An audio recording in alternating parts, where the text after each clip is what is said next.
Sveiki visiem! Šodien jums parādīšu, kā lietot krenkstandu, kā pacelt.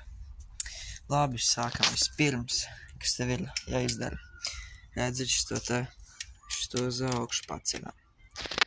Un tad aizmugurē kruķi atskrūvē. Jo savādāk necelsies uz augšu, un tad tu vēl salauzīsi pašu statīvu. Un tad vienkārši uz augšu. Tagad viņš ceļās lēnām. Un tad līdz pašam augstumam tagad uzcelšu. Būtām parādīšu, kā izskatās no pašas augšas. Un šitā izskatās pilnīgi līdz pašai augšai. Šitais ir mans īsākais, un arī vecākais. Un tad, kad mēs esam uzledījuši līdz pašai augšai, nolaižam šito te, lai ieiet iekšā. Un tad aizkrūvējam, lai nekur nekustās.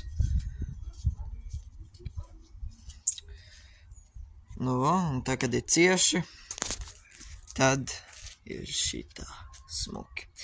Šitais var izturēt 100 kilograms, un viņš vispār var ļoti šitie smagi, tāpēc es ieteiktu busiņu šitādiem. Tā kā, jā.